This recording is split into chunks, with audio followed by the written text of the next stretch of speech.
Why is my face so red? It's so red.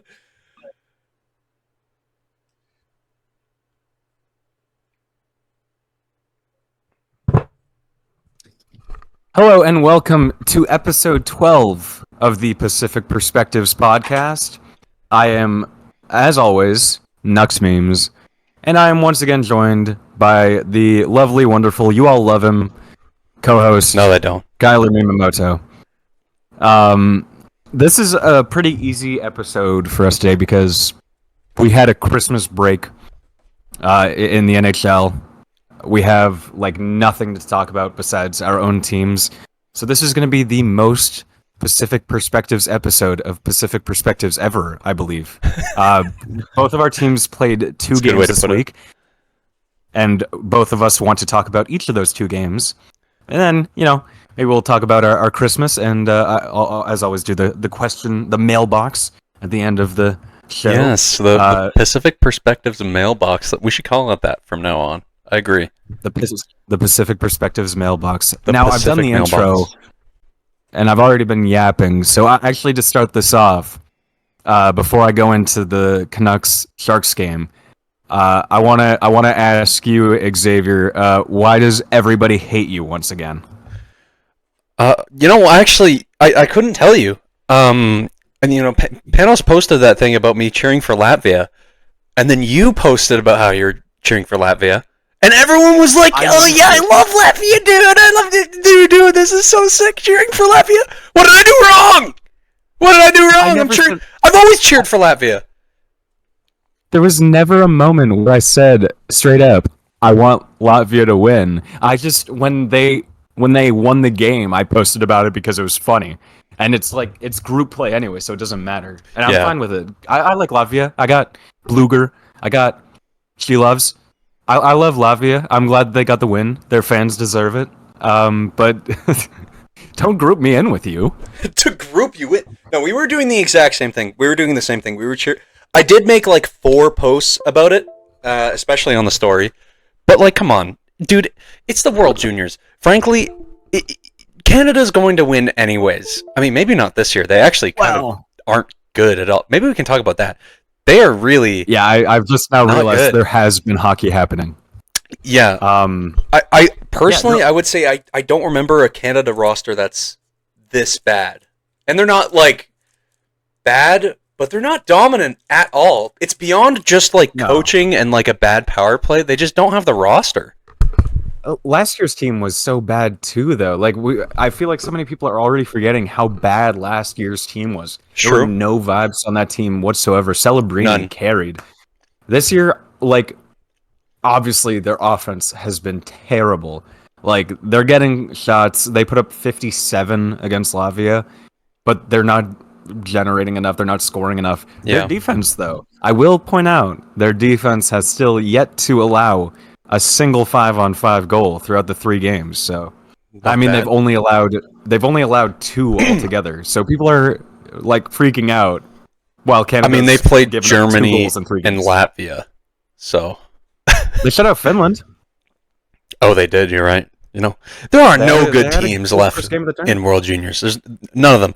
And you know what? Last year's Canada team had no identity. They suck. They were no vibes whatsoever. This year, they do have an identity, and it's like an Islanders identity, but at least it's an identity, They have something going for them. They have something. It's been a snooze fest to watch Canada so far. It's bad. They get a power play, and it's just all right, well, skip forward 2 minutes. There was one singular exciting moment in the game against Germany, and it was when Carter George went for the empty net, and that lasted about 2 seconds before it was oh yeah, that is going into the corner. That one was a real snooze fest, I gotta say. I've been loving the Slovakia games, even though they're not really that good. I feel like that's the only team that I've actually watched every game of, besides a couple Latvia games. I haven't watched a lot of Group B. It's kind of sad. I would love to be there because I'm a 15-minute walk away from the arena that Group B is playing in. So I would have loved to be there and just go to a Kazakhstan-Sweden game. I've been paying attention to Sweden, obviously, because Tom Willander's on the team. But yeah, I mean, like, I can't get myself as into the World Juniors as I used to. It used to be like, Boxing Day comes around. It's a tradition. We're watching these kids play. Now, I don't know. Maybe I just feel bad because all of them are younger than me and all of them are way more talented than me. But it doesn't hit the same. I mean, hopefully, the Canada-US game, the New Year's Eve game, will bring my passion back. But I kind of feel the same way. I feel like it is definitely not marketed towards kids, but I feel like kids probably enjoy it a lot more. Mostly because obviously they're all much younger, and big part of it is the type of hockey that's being played. It's much different from the NHL, obviously. I still enjoy it, but it's different. It's wholly different. I'm absolutely with you there. Where like wake up Boxing Day and like you watch World Juniors all day, and it's just a fun experience. Your family's like making dinner or whatever, and you're sitting on the TV watching Latvia, Germany for whatever reason, like Czechoslovakia. They don't exist anymore, but you know what? But now I can honestly say that Latvia win was like the most fun I have ever had watching the World Juniors. I cheer for the upset every time. That's mostly why I cheer for Latvia. Yeah, no, I'm happy Latvia won. I wasn't really leaning one way or the other. I guess like when overtime came, I was definitely hoping Latvia could pull it off. Just because, like, I mean, their population's like 2 million people. And they were able to take down the giant that is Canada. And when they won that World Championship medal, 10% of the entire country came out to the celebration.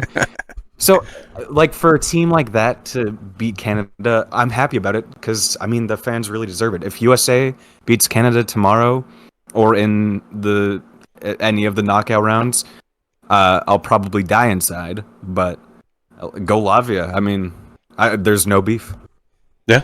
No beef. I think if they even won silver, I think that country would implode. I think they'd have to call a holiday for like a week. It's kind of insane. Them winning gold would be a movie, though. It would be really fun. I mean, you would have to make a movie about that. You would have to. It would literally be a movie. I don't think they have the gas in the tank to get that far. I guess if they get lucky with their matchups in the knockout rounds, but I mean, they're getting. Hopefully, they can at least.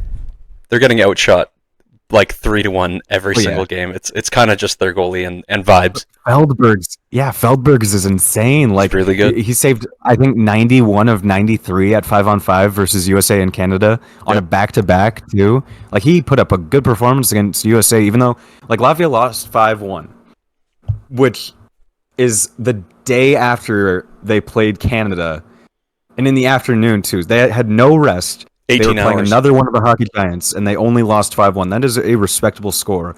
It's really nice to see Latvia develop. Yeah, it's great. Well, we can move on to the NHL games here. Did you say you wanted to talk about the Canucks first? Yeah, I'll start because the Canucks San Jose game was on the 23rd. I think that's the only pre-Christmas game we're talking about. So I don't have much to say about it. I did want to point out, I do really like the Amazon Prime broadcasts. I think they did a great job. Really? I enjoy them. I think the one thing that kind of irked me was the score bug. I didn't like... Oh, I hate it. The way... I like some elements of it, but where the teams are and like the boring font that they have the acronyms in, I didn't like that part. I love the fact they got Ken Daniels because Ken Daniels is one of the best commentators in all of hockey. Yep. I liked the segments they did during the intermission. It was a lot more interesting than listening to Luke Gazdic talk.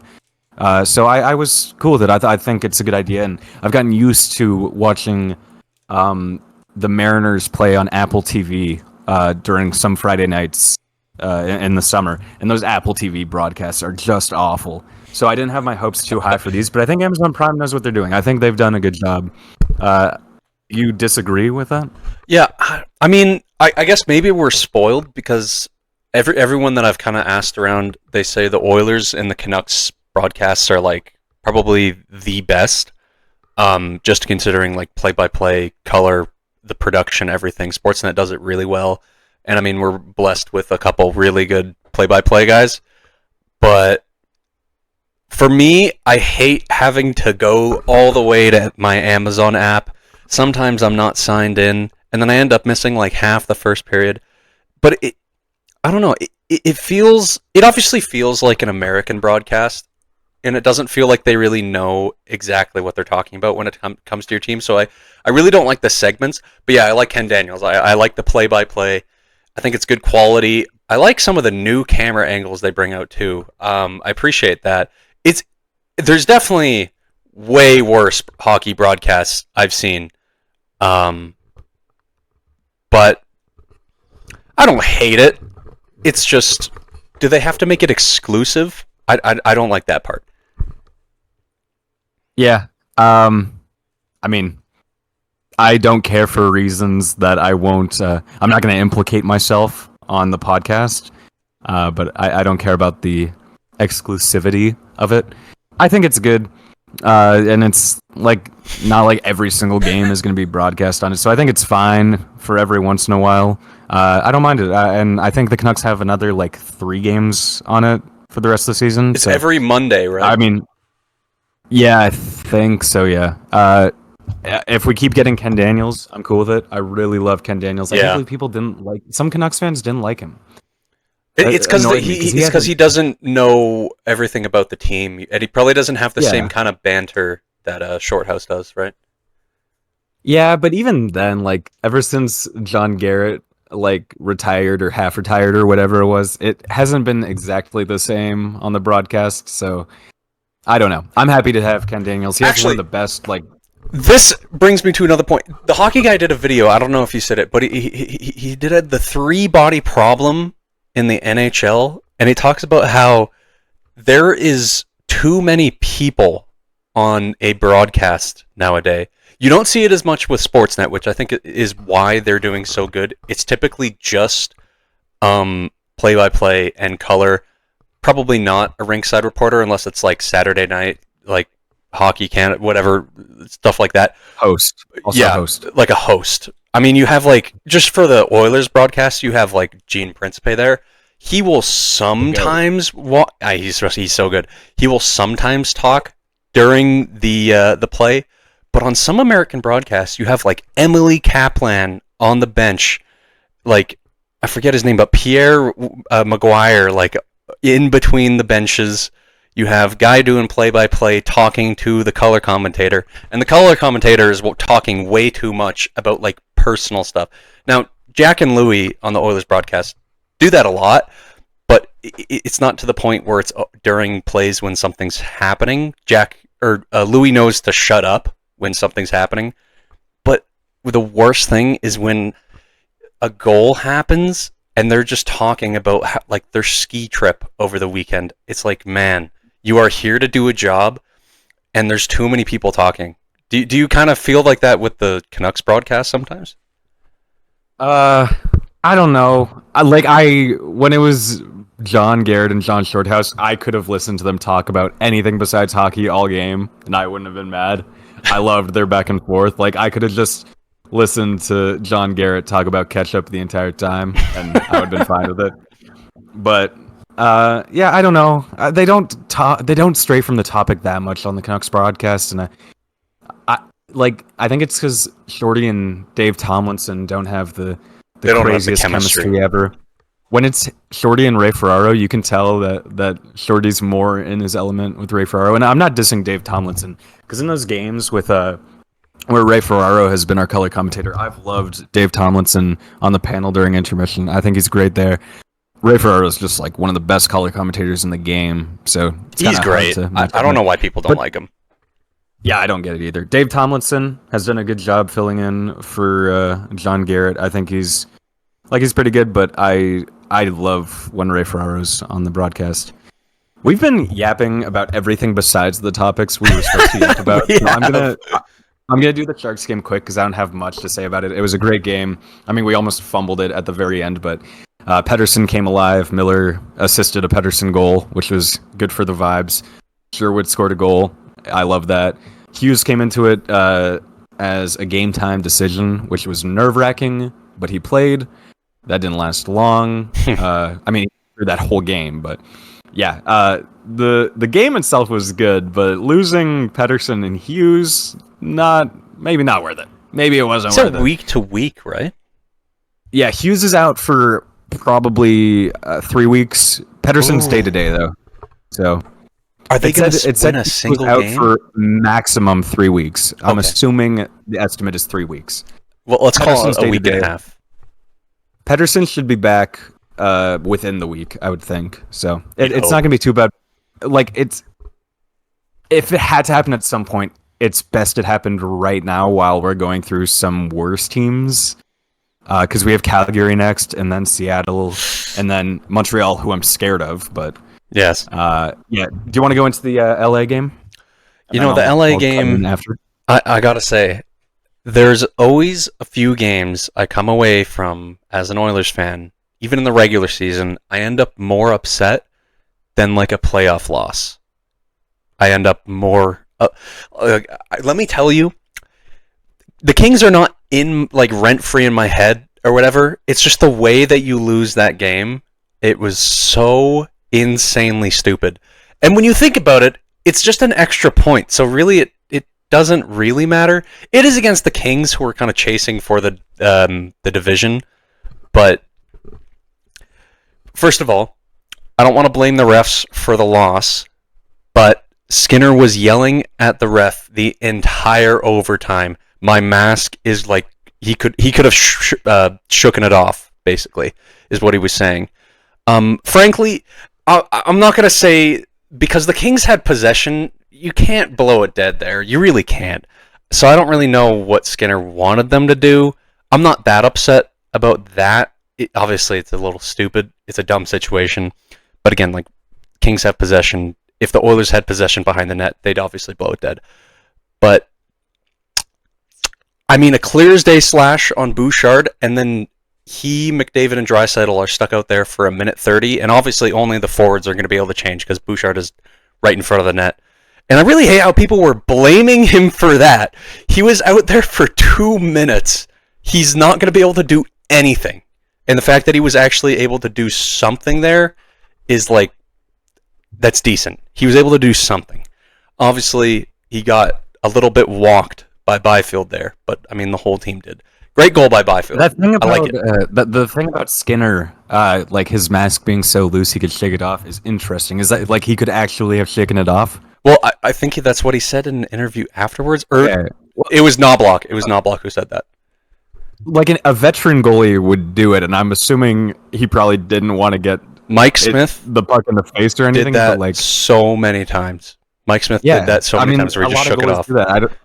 Like if you think it was loose enough to shake off, just shake it off. You have to. The ref is gonna have to blow it down then. I mean, it was a situation where like Byfield scored, and then Skinner immediately like is running to the ref, and he's like, "Dude, I was yelling at you the entire time." But dude, he's not going to give you that. It doesn't matter. They have possession. He's not going to give you that. It's not. Yeah. It's a little unfair, but like they have possession. I don't know what you want them to do. If you blow it dead, it looks like you're like just pandering to the Oilers there, which I'd see that. Like that would be really annoying if I was a Kings fan. But I mean, overall, the Oilers absolutely outplayed the Kings that entire game. At least for regulation, the Kings owned overtime. Undoubtedly, they did. Like, despite whatever the slash or the mask coming off has to do with that, they still would have won that game, I feel like, in overtime. I was just praying they'd make it a couple more minutes to the shootout. But I can't be too upset about that game. But I was feeling a little hot afterwards, just because you hate to lose in overtime. And the way that Byfield celebrated, that was mostly what pissed me off. He acted like he just won a series. Like, you won a regular season game in late December. Like, calm down. You have 20 points on the year. You are a bust at this point. I think the 20 points thing is the reason why he would celebrate like that. It's been a tough season for him, and I know best because I've had him in fantasy all season. He's one of like 5 guys I have left from the draft because no one's going to trade for him. Yep. But I like if you've had such a tough season, you make a nice move like that to score the OT winner, you're probably going to celebrate, especially against the team that knocked you out of playoffs the past 3 years. It's probably going to feel pretty good, so I wouldn't blame him for that. I also got fantasy points for it, so maybe I'm a little biased, but I mean, you can. My headphones just came unplugged. You can celebrate like that all you want, but like, you have to know in the back of your head, it means absolutely nothing. That's all I have to say. Next one. Maybe it'll get him going more. That is my hope. I mean, it has. What's he got? He's got like. Actually, they were talking about it on like Sirius XM. And they mentioned, he's heating up, and then they said he has 8 points in his last 10 games. That's heating up. I mean, that's a decent pace. That's like a 65-point pace or something. Let me ask you. Byfield. Oh, by the way, actually, I just pulled his Young Guns, like in the pack I just opened when you were talking about the Canucks. So that's very fitting that we're talking about this. You're opening packs while I'm talking. I only opened one. You asshole. I got nothing else. I got nothing to do. I've been drinking water. That's it. I have to listen to you yap about the Oilers, and you're pulling cards while I'm talking about the Canucks. Pay attention, young one. Sensei is talking. Yeah, we're cutting that part out. That was disgusting. But okay, what do you think Byfield's peak is? Not like most points he can get, but as in like his value as a player. Is he a 2C, a 1C, an elite player, 3C? What is he? Fringe 1C. Fringe, yeah, I can see that. I'd pick him more to be like a 65.2C. Yeah. Probably around there. It just kind of sucks that every player taken after him in the draft is already better. Jake Sanderson, Tim Stützle, Raymond. That does suck for him, but Raymond's crazy. Shout out Lucas Raymond, the only Red Wing having a good season. That's true, actually. Literally nobody is doing anything. Larkin is okay. DeBrincat is okay, but Larkin is... They're going to get like 50 points. They're going to get like 50 points. 100% Larkin is underperforming. Like, he's fine by general standards, but by his standards, he is not playing that well. He also doesn't have a goal in like 15 games. Let's talk about how the Canucks choked a 3-goal lead to the Seattle Kraken in 2024. With 5 minutes left in the game? Yeah. How did that happen? The first time ever they've done that, by the way. The first time ever that the Canucks have blown a 3-goal lead with less than 5 minutes left and gone on to lose the game. So that's pretty cool. So, I mean, the game was prefaced by Quinn Hughes and Elias Pettersson being out of the lineup, which already did not strike a lot of confidence in me. But they got off to a good start, and the defense was keeping stuff to the edges, weren't letting many quality shots go in. The one goal that they scored in like the first 55 minutes of the game was just like Demko missing it on a Matty Beniers shot. That should have been saved. So the defense was doing fine for 55 minutes of the game. They were making some silly errors, but nothing that came back to bite them. And the offense was cooking as well without having Pettersson, without having Hughes. I mean, DeBrusque got a goal. Garland finally got on the board again. Miller got a couple of assists. Besser got a couple goals. So everything was going well for 55 minutes. And then with 5 minutes left, we saw the true Carson Soucy and the true Noah Juulsen. Carson Soucy, it was actually crazy. Carson Soucy was playing a great game for 55 minutes. He had two assists in that game. And the second assist was actually like a really nice sauce to Besser. And then Juulsen throws the puck right up the middle. Soucy fails to clear it. Kraken score. That was their third goal. Their second goal was Demko not hugging the post and getting it shot in off his face. And then their fourth goal was with the empty net, and it was Shorts jamming it in. So, yeah, they just failed to shut down the Kraken. And then there was the overtime, which I, of course, went live for. I'm sure that a lot of people have seen my reaction to the end of that overtime already. But for those that haven't, what happened in that overtime was Tyler Myers made a nice play to strip the puck from Seattle and was rushing in from the left side. And the Kraken player, I think it was Shane Wright, angled him off. but it's okay because he spins around. He has both Besser and Miller unguarded in front of the net. All he has to do, get a pass to one of them. What does he do? Flings it behind both of them, gives Vince Dunn a breakaway, well, yeah. You know the rest. Yeah. My reaction to that was screaming, "What the fuck?" in a high-pitched voice, I think roughly like 20 times in the video. And I think it took a year off my life. Heart issues run in my family, and let me tell you, I'm dying of a heart attack at age 24 at this rate. Damn. You're not going to be able to see the Canucks win the cup. It's so sad because they played such a good game for 55 minutes, and it was just 5 minutes that killed them. I know. It doesn't matter. And Quinn Hughes, we had a 4-1 choke earlier in the season against Calgary, but with Quinn Hughes in the lineup, that choke doesn't happen with 5 minutes left. You know what? Since we're on the topic of the Kraken, and it was very funny listening to how the Canucks suck, but they traded for Kakko, right? He immediately got put on the top line and the top power play. They don't do that. I'm pretty sure he actually had the most ice time out of any forward at 5v5. The game they just played against, who was it? Utah. I think it was Utah, yeah. And he got 2 assists. He got 2 assists in that game.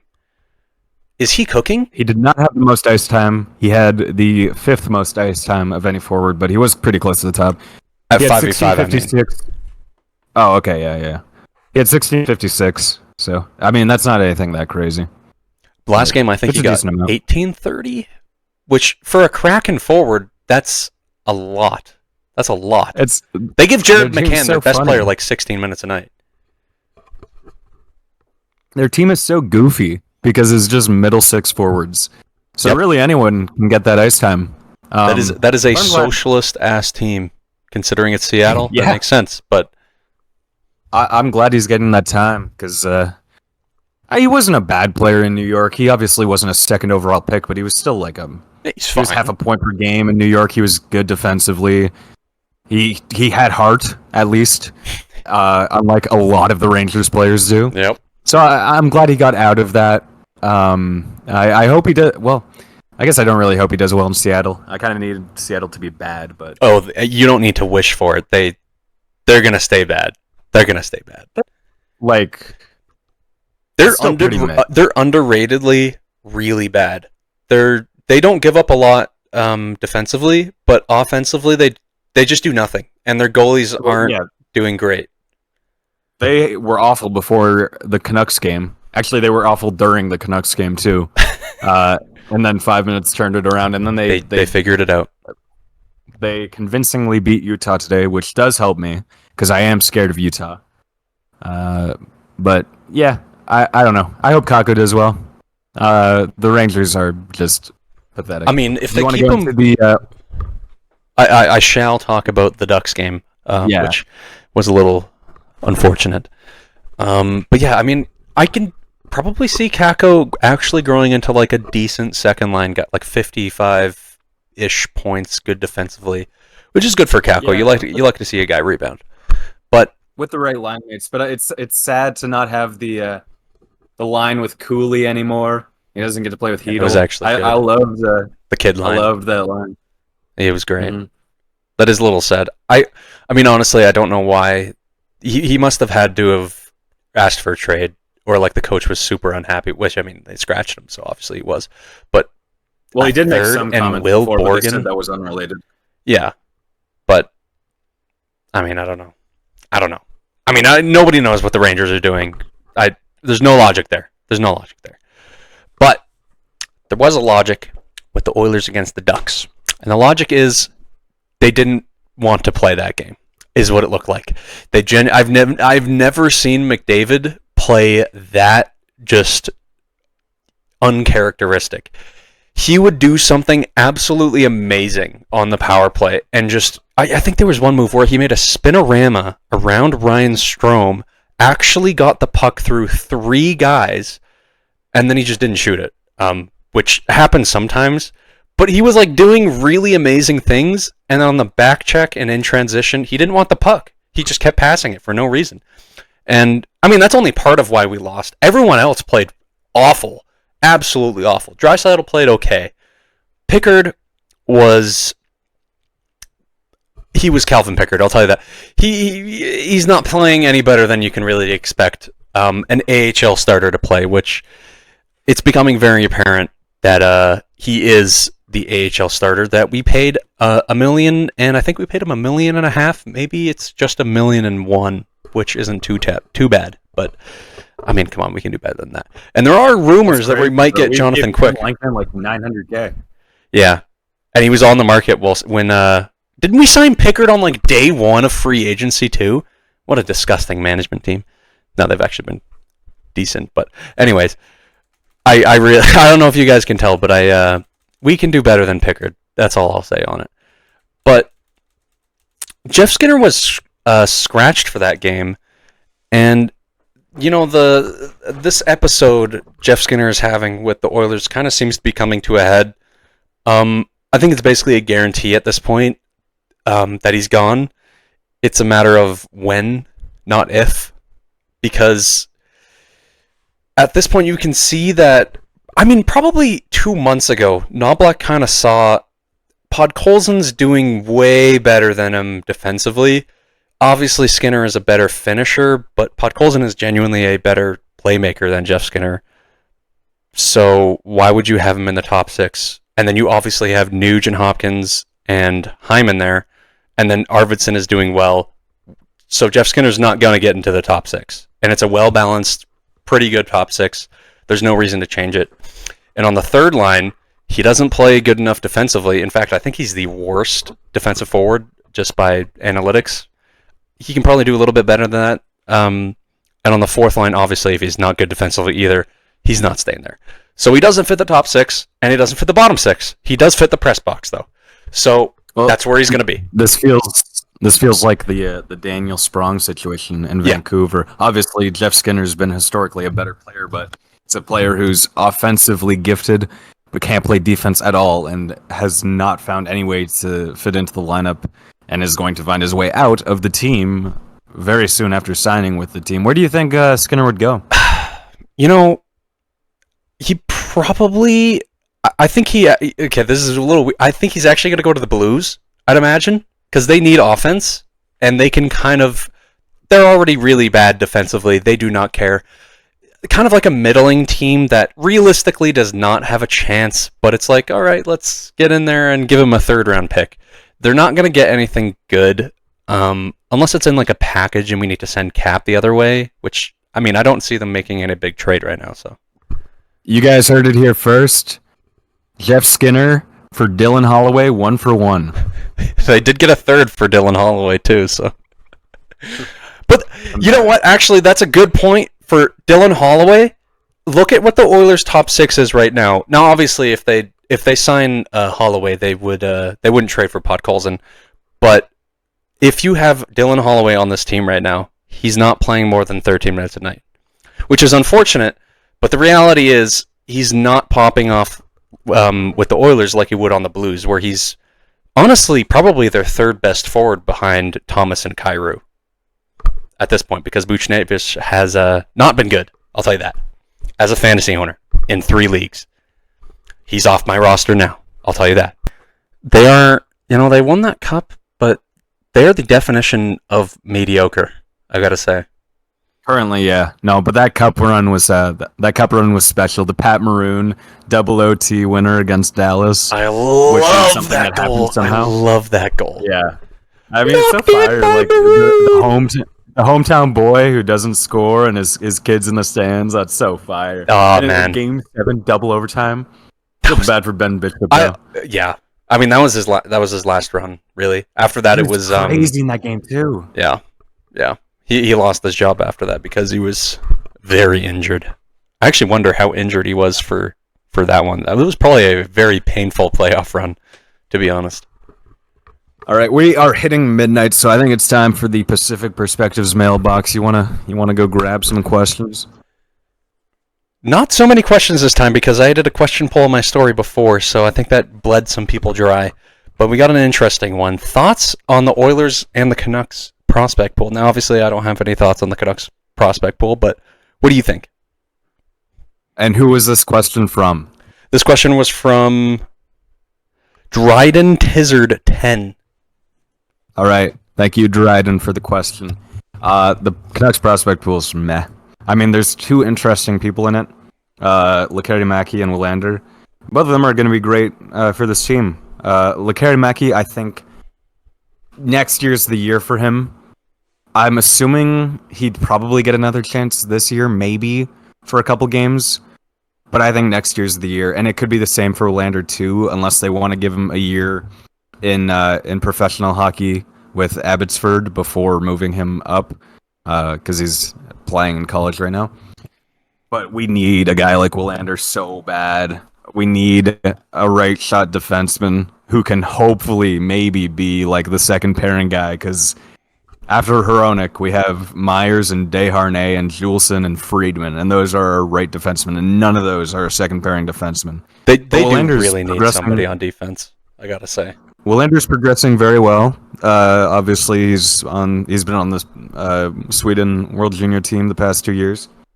He's playing well at Boston, and I'm looking forward to him. Lekari-Maki, same thing. It's going to be interesting too if there is a universe where we don't resign Brock Besser. Lekari-Maki is going to have to fill that role of right-handed shot sniper. So that would be an interesting thing. But even if, like, hopefully we get the Besser deal done, Lekari-Maki can slot in with Bradley Pettersson most of the time, and I think that would be interesting. So yeah, not much to say about the Canucks prospect pool, but those two guys I'm looking forward to. A Swedish connection could be nasty. I'm actually looking forward to that too, even as an Oilers fan. That would be nice. The Oilers prospect pool, I mean, it's definitely in that bottom 5 range of the league. You always kind of think, okay, there's a couple good guys here, but I mean, really, it's realistically out of the 30 or so prospects right now, I'd say only 10 actually have a chance, even just a slim chance, of actually becoming an NHLer. Obviously, there's like the Matt Savoys, where they're going to be an NHLer, just a matter of when. And his production actually doesn't look that amazing on the Condors. I believe he has 19 points in 27 games for the Condors, but that's second in points by like 1 point for the first guy. The Condors are awful. Chalk is a terrible coach. He's not indicative he does not help the prospect growth at all. And I know a lot of people just have a lot of issues with it. We had Roby Jarventi. He was a point per game, and then he got injured. So I actually think Jarventi is probably going to be a good bottom 6 piece next year. He'll probably come up with Savoy next year. And people are like, oh, the Oilers have the oldest team in the league. Dude, they have people coming in. It's fine. Although, Max Werner has kind of disappointed me. Apparently, he's been really bad. Obviously, he's a defenseman, so I don't even care about the points. But he has 2 points in 21 games. And he's not doing amazing. He's more of a enforcer at this point. The one guy that I'm honestly pretty excited about is this guy William Nickel, who we got in the 7th round, and he plays for the London Knights. So of course he's going to be a point per game forward. You got in the 7th round in the OHL. Yeah. So those stats are inflated. You can't trust him. I don't know. I've seen him play he's genuinely pretty decent. Probably at this point, he probably should have been like a 4th round pick, not a 7th round pick. So maybe a little bit of a steal there, but obviously not guaranteed to make the NHL. I mean, even a point per game in the OHL isn't like you're not going to be a superstar. But apparently, Matvei Petrov, who they got in the 6th round in 2021, he's a banger. He's doing. I won't even tell you his points in Bakersfield because that's not going to tell you how good he is.